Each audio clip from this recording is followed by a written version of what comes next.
Hi there! Thank you so much for joining me today. This is Julie DiMatteo from thepaperpixie.com. I'm an independent Stampin' Up! Demonstrator in the US, and in this video tutorial I'm going to show you how to make this really sweet little treat box. I'm calling this the Sweet Strawberry Dove Promise Trio Box because inside there is a trio of Dove Promises with that cute little divider in there. This is such a cute little treat box. I want to give credit to fellow demonstrator Candy Ford. She gave me a version of this box at an onstage event and I just thought it was so cute. I've held onto this for so long because I've wanted to Pixiefy the box. So this is my version featuring the awesome Sweet Strawberry bundle and this Berry Delightful Designer Series paper, which is part of a free celebration bundle. You get the paper and the Berry Blessings stamp set free with a $100 purchase. The bundle we're going to be using today is the Sweet Strawberry bundle. I love this bundle. The Strawberry Builder Punch with the Sweet Strawberry stamp set. And this is just a really sweet little box to make. Now, if you tuned into my live broadcast this week when I first shared this project, you may notice that some of these measurements are slightly different. I told you that I might change them slightly, and I have. Hopefully, I've simplified it a little bit more to make it easier to explain. We're going to start with a piece of Poppy Parade cardstock that measures 4 5/8 by 4 inches. And then on the 4-inch side, we're going to score this at 1/2 inch. 1 3/4, 2 1/4, and 3 1/2. Then rotate it to the 4 5/8 inch side, and we're going to score this at just 1/2 inch from each side, or 1/2 inch and 4 1/8. Now, while we have this simply scored out, I have a piece of basic white cardstock, and this piece measures 1 3/16, which is just 1/16 less than 1 1/4, by 5 1/16, just 1/16 past 5. And along the 5 1/16 inch side, we're going to score this at 3 1/8, 3 1/2, and 3 7/8 from each side. So 3 1/8, 3 1/2, 3 7/8. Then rotate it 180, and we'll do the same thing. 3 1/8, 3 1/2, and 3 7/8. By doing it this way, because we cut that to 5 1/16, these 3 sections that the Dove Promise chocolates are going to sit in are now all the same size, and this will fit really nicely inside the box. Always easier to cut your cardstock to the 1/16 inch increments and then have much simpler score lines. All right, now bringing back the Poppy Parade cardstock, let's go ahead and fold and burnish on all the score lines. I'm just going to grab my paper snips, and I've got this in landscape mode. You bring in the template here so you can see that.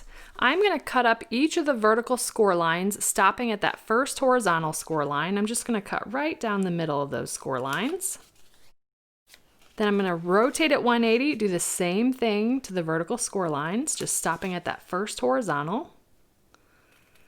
And on my live broadcast, I had made one of these sections a little bit bigger, but some of my boxes weren't staying closed. So we're just going to go with these being the equal size. And so you just want to pick one that's the top or the bottom. So I'm going to turn it into portrait, and I'm going to come in 2 vertical score lines. So 1, 2, and I'm going to cut right up that, stopping at that first horizontal score line. Rotate at 180. We're going to repeat the same thing, but come in 2 from the left. And now this piece is going to be our top section. This is going to be our lid here where we made those cuts. The next thing I want to do is kind of fold these out of the way because we want to create tabs out of these little squares. So then I'm just going to cut up that vertical score line, stopping at the next horizontal. And now we've got these 2 tabs here. This is going to end up putting together the base of our box. Again, I'm right-handed, so I'll just flip this over and do the same thing here, cutting up that vertical score line and now creating this tab. So what you should have is, here's the lid. We've got these tabs here. And then this section is going to end up being our base, and they each have 2 tabs. They're going to fold in. But we do need to come in and miter those tabs. So I like to fold the big pieces out of the way and then just come in and notch. And I'm going to do that to all 6 tabs. And there we go. Now it looks like our template. Now paying attention again, the section that just has the 2 tabs versus the 4, we are going to adhere a piece of designer series paper to this.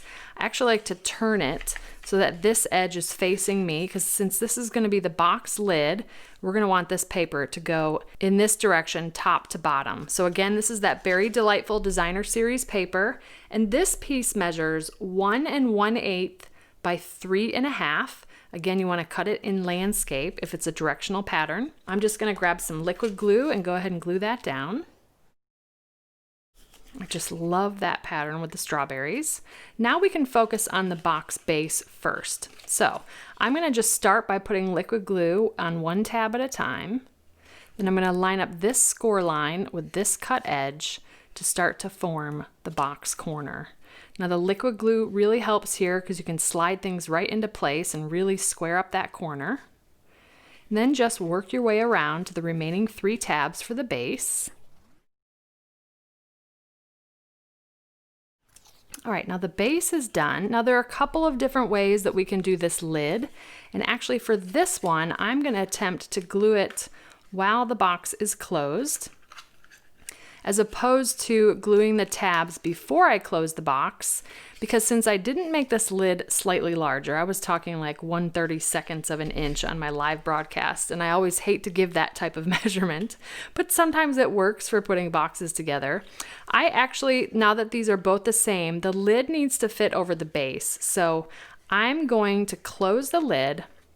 I'm going to do one side at a time. I'm going to put glue on the tab. I'm not going to go quite to the score line because I do want to have a little bit of room, but this is just going to ensure that this corner will fit. So I'm going to just do that,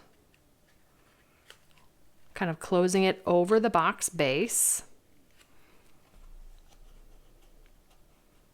And then I'll do the same thing on the opposite side. Again, let's put a little bit of glue on here. I'm not going quite to the score line in case we need a little bit of room.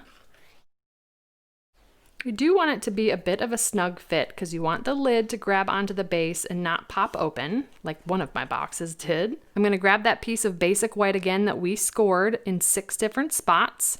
And I'm going to fold backwards. So these are all valley score lines, and I'm going to turn the middle. So we've got 3 score lines here. I'm going to turn that middle score line into a mountain fold and burnish.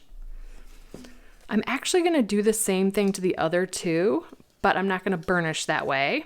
For some reason, folding and burnishing always works better if I turn the valley score line into a mountain fold. So I'm going to fold it one way and then fold it backwards.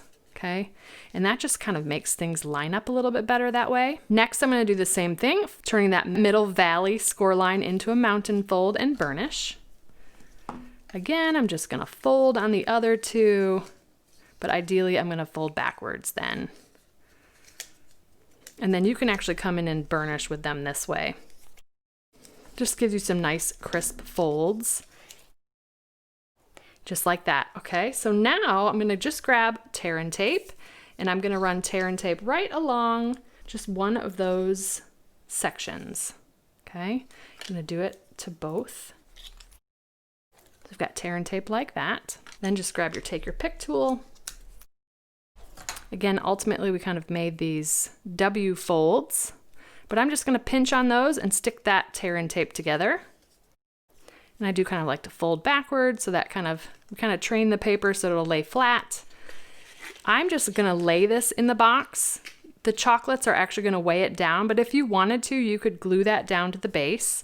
And then we're going to put in 3 Dove Promises. I like to put the flat edge on the top and bottom, but look how cute those look in there. And I opted for the basic white for the inside. I just like that pop of white against the Poppy Parade. Okay, so now I'm laughing because it's not staying closed. So we're going to improvise here. I'm actually going to do a magnet closure on this, but there's a number of different closures that you can do. I get my magnets from Total Element. So I'm just going to stick 1 magnet to a glue dot. And we're going to place this one inside. And actually, I'm going to take the chocolates out for now. Okay, and then we're just going to place this right on the inside here. It would have been easier to do this before you put it together, but I'm going to go ahead and press that right on the inside there. Okay, next we can put this back in The chocolate shouldn't get in the way. Then the other magnet I'm just gonna drop, and it's gonna line up right where it needs to go. Okay, like that. Grab another glue dot. We'll stick that on this one on the outside, like so. Okay, so the glue dot's stuck now to the outside. Then we can close this lid and press onto that magnet, like so. Now the lid is staying closed. That's one way to do it. Otherwise, you could tie some baker's twine around this. You could create a little belly band. But now this will open and close and stay closed. So cute. I love the size of this box. Now let's do a little bit of decorating. All right, so I've got scrap shaded spruce and scrap poppy parade. Again, we're using the sweet strawberry stamp set. We're gonna use this strawberry outline and the strawberry leaf and stem outline. Start with poppy parade. I'm actually gonna stamp the strawberry upside down because that's the way the punch punches. Doing a little bit of tone on tone stamping here, which will give this strawberry just a little bit of texture. And then I've got a scrap of shaded spruce, again, stamping in shaded spruce for some tone on tone. Again, I'm stamping that in a position to use the punch. And then I've got a scrap of basic white, and I'm going to stamp the sentiment "That was so sweet of you" in shaded spruce. I love that mixture of fonts with this stamp set. And then I'm going to bring in the double oval punch and punch out with the smooth oval. You can save the scalloped oval for another project. And then let's go ahead and build this box. A little bit of liquid glue on the back of the strawberry. Kind of place that off to an angle here on the box lid. A little bit of glue on the leaf and stem. I love how that looks together. And then just a pair of dimensionals on the back of the sentiment. We'll center that on the lid of the box. And then I'm just gonna grab a basic rhinestone jewel for a little bit of bling. And there we have our sweet strawberry Dove Promise Trio box.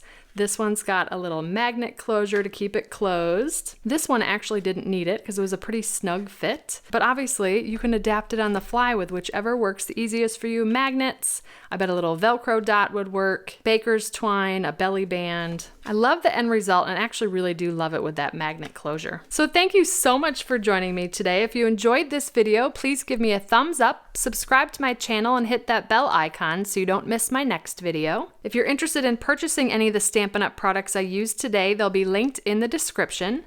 And I'll also include a link to my detailed blog post with all project measurements, details, and a picture of the template. I'd love to have you come visit me at thepaperpixie.com, where I post projects every weekday to inspire you. And if you don't want to miss a thing, you can subscribe to receive blog updates via email, and you'll receive an email each time I publish a new post. You can shop with me anytime at thepaperpixie.com/shop. And if you're interested in a discount on your Stampin' Up! Purchases, the starter kit is the ultimate bundle, and it's a great way to fill your wish list for less. You can purchase the starter kit at thepaperpixie.com/join, and I'd love to welcome you to the Stampin' Up! Family and my team of Paper Pixies. If you don't already have a demonstrator and you'd like complimentary copies of our current catalogs, you can submit a catalog request at thepaperpixie.com/happymail. And if you give this project a try, I'd love to see what you made, so feel free to share it on social media with the hashtag #PaperPixie, and I'll be sure to check it out. Thanks again for watching. I hope you have a wonderful and blessed day. Take care.